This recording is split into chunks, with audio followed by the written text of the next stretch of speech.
आज हम सुनने जा रहे हैं प्रेमचंद्र की मशहूर कहानी कफन। इससे पहले आप सभी हमारे चैनल को लाइक और सब्सक्राइब ज़रूर कीजिए। आइए अब हम सुनते हैं कफन।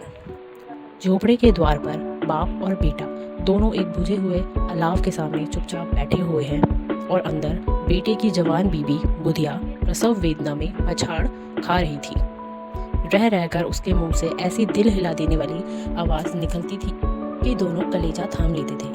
जाड़ों की रात थी, प्रकृति सन्नाटे में डूबी हुई, सारा गांव अंधकार में लय हो गया था। घीसू ने कहा, मालूम होता है बचेगी नहीं, सारा दिन दौड़ते हो गया, जा देख तो आ। माधव चिढ़कर बोला, मरना ही तो है, जल्दी मर क्यों नहीं जाती, देखकर क्या करूं? तू बड़ा बेदर्द है बे साला, साल भर जिसके साथ सुख चैन से रहा उसी के साथ इतनी बेवफाई। तो मुझसे तो उसका तड़पना और हाथ पांव पटकना नहीं देखा जाता।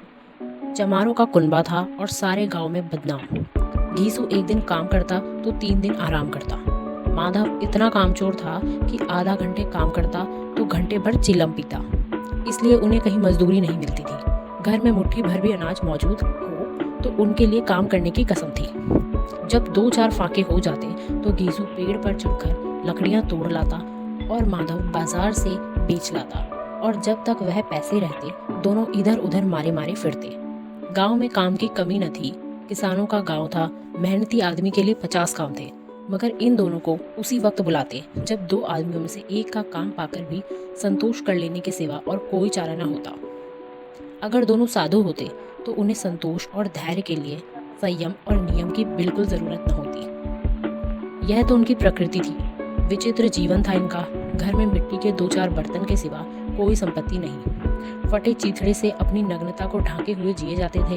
संसार की चिंताओं से मुक्त, कर्ज से लदे हुए। गालियां भी खाते, मार भी खाते, मगर कोई गम नहीं। दीन इतने कि वसूली की बिल्कुल आशा न रहने पर भी लोग इन्हें कुछ न कुछ कर्ज दे देते। मटर आलू की फसल में दूसरों के खेतों से मटर या आलू उखाड़ लाते और भून भान कर खा लेते, या 10-5 ऊख उखाड़ लाते और रात को चूसते।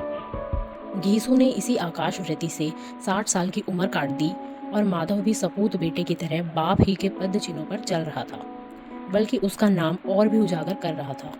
इस वक्त भी दोनों अलाव के सामने बैठकर आलू भून रहे थे, जो कि किसी खेत से खोद लाए थे। घीसू की स्त्री का तो बहुत दिन हुए देहांत हो गया था। माधव का ब्याह पिछले साल हुआ था। जब से यह औरत आई थी उसने इस खानदान में व्यवस्था की नींव डाली थी और इन दोनों बेगैरतों का दोजख भरती रहती थी। जब से वह आई यह दोनों और भी आराम तलब हो गए थे, बल्कि कुछ अकड़ने भी लग गए थे। कोई कार्य करने को बुलाता तो निर्ब्याज भाव से दुगनी मजदूरी मांगती। वहीं औरत आज प्रसव वेदना से मर रही थी और यह दोनों इसी इंतजार में थे कि वह मर जाए तो आराम से सोए। घीसू ने आलू निकालकर छीलते हुए कहा, जाकर देख तो क्या दशा है उसकी। चुड़ैल का फिसाद होगा और क्या। यहाँ तो ओझा भी 1 रुपए मांगता है। माधव को भय था कि वह कोठरी में गया तो घीसू आलूओं का बड़ा भाग साफ कर देगा। बोला, मुझे वहां जाते डर लगता है। डर किस बात का है, मैं तो यहाँ हूँ ही, तो तुम्हें जाकर देखो ना। मेरी औरत जब मरी थी तो मैं 3 दिन तक उसके पास से हिला तक नहीं, और फिर मुझसे लजाएगी कि नहीं। जिसका कभी मुंह नहीं देखा आज उसका उखड़ा हुआ बदन देखूं, उसे तन की सुध भी तो नहीं होगी। मुझे देख लेगी तो खुलकर हाथ पांव भी न पटक सकेगी। मैं सोचता हूँ कोई बाल बच्चा हुआ तो क्या होगा। सौंठ गुड़ तेल कुछ भी तो नहीं है घर में, सब कुछ आ जाएगा भगवान दे तो। जो लोग अभी 1 पैसा नहीं दे रहे हैं वे ही कल बुलाकर रुपये देंगे।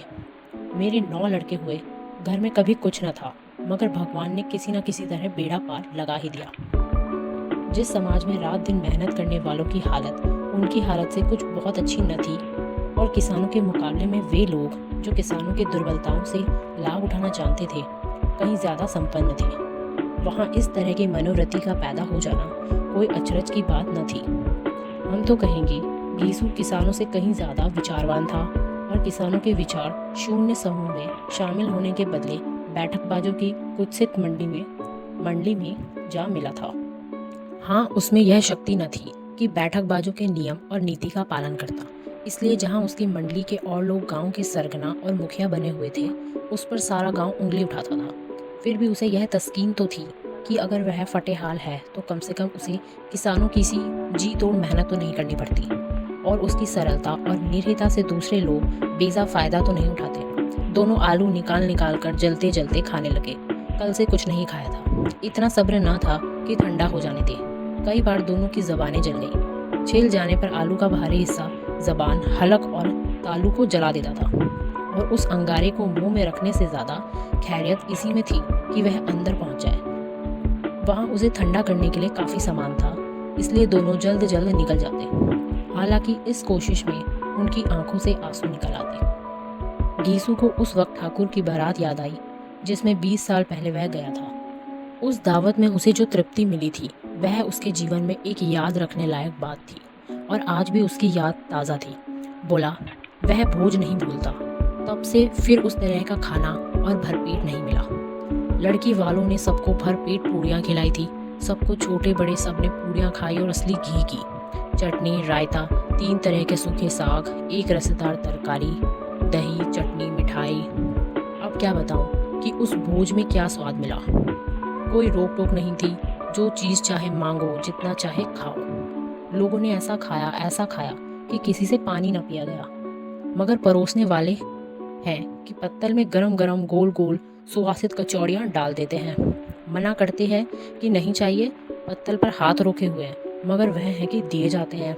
और जब सबने मुंह धो लिया तो पान इलायची भी मिली, मगर मुझे पान लेने की कहाँ सुध थी।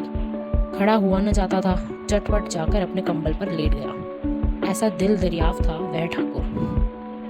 माधव ने इन पदार्थों का मन ही मन मजा लेते हुए कहा, अब हमें कोई ऐसा भोज नहीं खिलाता। अब कोई क्या खिलाएगा, वह जमाना दूसरा था। अब तो सबको किफ़ायती सूझती है। शादी ब्याह में मत खर्च करो, क्रियाकर्म में मत खर्च करो। पूछो गरीबों का माल बटोर बटोर कर कहाँ रखोगे। बटोरने में तो कमी नहीं है, हाँ खर्च में किफ़ायत सूझती है। तुमने एक 20 पूरियाँ खाई होगी, 20 से ज़्यादा खाई थी। मैं 50 खा जाता, 50 से कम मैंने न खाई होगी। अच्छा पका तू तो मेरा आधा भी नहीं है। आलू खाकर दोनों ने पानी पिया, और वहीं अलाव के सामने अपनी धोतियां ओढ़कर पांव पेट में डालकर सो गए, जैसे 2 बड़े बड़े अजगर गोंडुलियां मारकर सो गए हों। और बुधिया अभी तक करहा रही थी। सवेरे माधव ने कोठरी में जाकर देखा तो उसकी स्त्री ठंडी हो गई थी। उसके मुंह पर मक्खियां बिनक रही थी, पथराई हुई आंखें ऊपर टंगी हुई थी, सारी देह धूल से लथपथ हो रही थी। उसके पेट में बच्चा मर गया था। माधव भागा, गीसू के पास आया। फिर दोनों जोर जोर से हाय हाय करने लगे और छाती पीटने लगे। पड़ोस वालों ने यह रोना धोना सुना तो दौड़ते हुए आए और पुरानी मर्यादा के अनुसार इन अभागों को समझाने लगे, मगर ज्यादा रोने पीटने का अवसर न था। कफन की और लकड़ी की फिक्र करनी थी। घर में तो पैसा इस तरह गायब था जैसे चील के घोंसले में मांस। बाप बेटे रोते हुए गांव के जमींदार के पास गए। वह इन दोनों की सूरत से नफरत करते थे। कई बार इन्हें अपने हाथों से पीट चुके थे। चोरी करने के लिए, वादे पर काम पर न आने के लिए। पूछा, क्या है बे घिसुआ, रोता क्यों है? अब तो तू कहीं दिखलाई भी नहीं देता। मालूम होता है इस गांव में रहना नहीं चाहता। घीसू ने जमीन पर सिर रखकर आंखों में आंसू भरे हुए कहा, सरकार बड़ी विपत्ति में हूँ। माधव की घरवाली रात को गुजर गई। रात भर तड़पती रही सरकार। हम दोनों उसके सिरहाने बैठे रहे। दवा दारू जो कुछ हो सका सब कुछ किया, मुदा वह हमें दगा देगी। अब कोई एक रोटी देने वाली भी न रहा मालिक। तबाह हो गए, घर उजड़ गया। आपका गुलाम हूँ, अब आपके सिवा कौन उसकी मिट्टी पार लगाएगा। हमारे हाथ में तो जो कुछ था वह सब तो दवा दारू में उड़ गया। सरकार ही की दया होगी तो उसकी मिट्टी उठेगी। आपके सिवा किसके द्वार पर जाऊं? जमींदार साहब दयालु थे, मगर घीसू पर दया करना काले कंबल पर रंग चढ़ाना था। जी में तो आया कह दे, चल दूर हो यहाँ से। यूँ तो बोलने से भी नहीं आता। आज जब गरज पड़ी तो आकर खुशामद कर रहा है। हरामखोर कहीं का बदमाश। लेकिन यह क्रोध या दंड देने का अवसर न था। जी में कुड़ते हुए 2 रुपए निकालकर फेंक दिए, मगर सांत्वना का एक शब्द भी मुंह से न निकला। उसकी तरफ ताका तक नहीं, जैसे सिर का बोझ उतरा हो। जब जमींदार साहब ने 2 रुपए दिए तो गांव के बनिए महाजनों को इनकार का साहस कैसे होता। घीसू जमींदार के नाम का ढिंडोरा भी पीटना चाहता था। किसी ने 2 आने दिए, किसी ने 4 आने दिए। 1 घंटे में घीसू के पास 5 रुपए की अच्छी रकम जमा हो गई। कहीं से अनाज मिल गया, कहीं से लकड़ी, और दोपहर को घीसू और माधव बाजार से कफन लेने चले गए। इधर लोग बांस वांस काटने लगे। गांव की नरोदिल स्त्रियां आ आकर लाश देखती थी और उसकी बेकसी पर 2 बूंद आंसू गिराकर चली जाती थी। बाजार में पहुंचकर घीसू बोला, लकड़ी तो उसे जलाने भर को मिल गई है, क्यों माधव? माधव बोला, हाँ लकड़ी तो बहुत है, अब कफन चाहिए, तो चलो कोई हल्का सा कफन ले ले। हाँ और क्या, लाश उठते उठते रात हो जाएगी, रात को कफन कौन देखता है? कैसा बुरा रिवाज है कि जिसे जीते जी तन ढकने को चिथड़ा भी ना मिला, उसे मरने पर नया कफन चाहिए। कफन लाश के साथ जल ही तो जाता है, और क्या रखा रहता है। यही 5 रुपए पहले मिलते तो कुछ दवा दारू कर लेते। दोनों एक दूसरे के मन की बात ताड़ रहे थे। बाजार में इधर उधर घूमते रहे, कभी इस बजाज की दुकान पर, कभी उसकी दुकान पर। तरह तरह के कपड़े, रेशमी और सूती देखे, मगर कुछ जचा नहीं। यहाँ तक कि शाम हो गई। तब दोनों ने जाने किस देवी प्रेरणा से एक मधुशाला के सामने जा पहुंचे और जैसे ही किसी पूर्व निश्चित व्यवस्था से अंदर चले गए। वहां जरा देर तक दोनों असमंजस में खड़े रहे। फिर घीसू ने गद्दी के सामने जाकर कहा, साहू जी 1 बॉटल हमें भी देना। उसके बाद कुछ चिखौना आया, तली हुई मछली आई और दोनों बरामदे में बैठकर शांतिपूर्वक पीने लगे। कई कुंजियां ताबड़तोड़ पीने के बाद दोनों सरूर में आ गए। घीसू बोला, कफन लगाने से क्या मिलता, आखिर जल ही तो जाता, कुछ बहू के साथ तो न जाता। माधव आसमान की तरफ देखकर बोला, मानो देवताओं को अपनी निष्पापता का साक्षी बना रहा हो। दुनिया का दस्तूर है, नहीं लोग भावनों को 1000 रुपए क्यों दे देते हैं। कौन देखता है परलोक में मिलता है या नहीं। बड़े आदमियों के पास धन है, फूके। हमारे पास फूकने को क्या है, लेकिन लोगों को जवाब क्या दोगे? लोग पूछेंगे नहीं कि कफन कहाँ है। घीसू हंसा, अब कह देंगे कि रुपए कमर से खिसक गए, बहुत ढूंढा मिले नहीं। लोगों को विश्वास न आएगा, लेकिन फिर वही रुपए देंगे।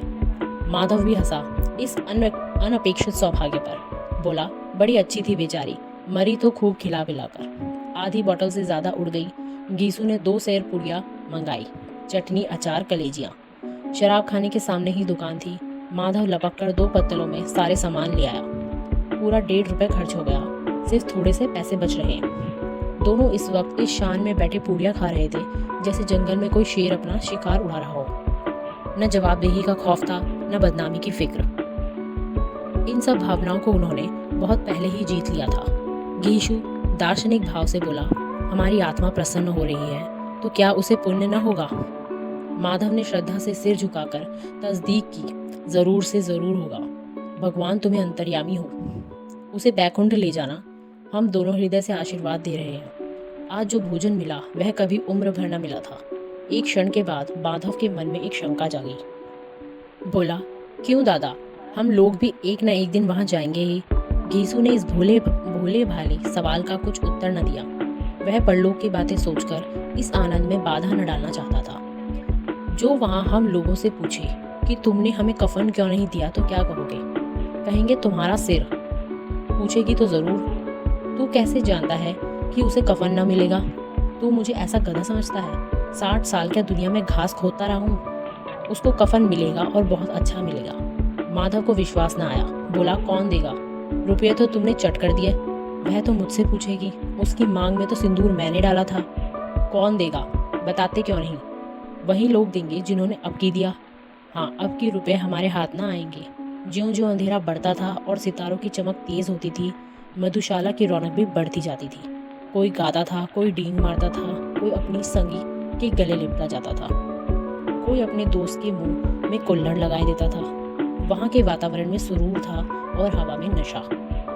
कितने तो यहाँ आकर एक चुल्लू में मस्त हो जाते थे। शराब से ज्यादा यहाँ की हवा उन पर नशा करती थी। जीवन की बाधाएं यहाँ खींच लाती थी और कुछ देर के लिए यह भूल जाते थे कि वे जीते हैं या मरते हैं, या न जीते हैं न मरते हैं। और यह दोनों बाप बेटे अब भी मजे ले लेकर चुस्कियां ले रहे थे। सबकी निगाहें इनकी ओर जमी हुई थी।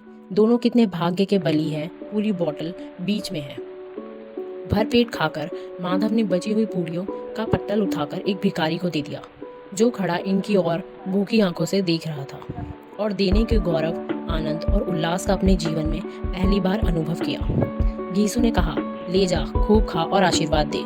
जिसकी कमाई है वह तो मर गई, मगर तेरा आशीर्वाद उसे जरूर पहुंचेगा। रोई रोई से आशीर्वाद दो, बड़ी गाड़ी कमाई के पैसे हैं। माधव ने फिर आसमान की तरफ देखकर कहा, वह बैकुंठ में जाएगी दादा, बैकुंठ की रानी बनेगी। गीसू खड़ा हो गया और जैसे उल्लास की लहरों में तैरता हुआ बोला, हाँ बेटा, बैकुंठ में जाएगी। किसी को सताया नहीं, किसी को दबाया नहीं, मरते मरते हमारी जिंदगी की सबसे बड़ी लालसा पूरी कर गई।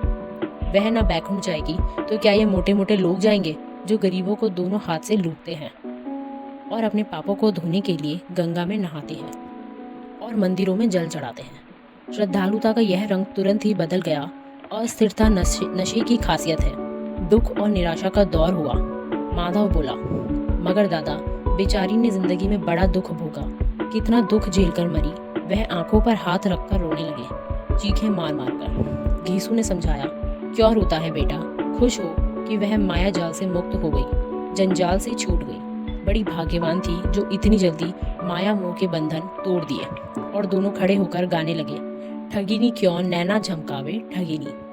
पियक्कड़ की आंखें इनकी ओर लगी हुई थी और यह दोनों अपने दिल में मस्त गाए जाते थे। फिर दोनों नाचने लगे, उछले भी, कूदे भी, गिरे भी, मटके भी, भाव भी बताए, अभिनय भी किया और आखिर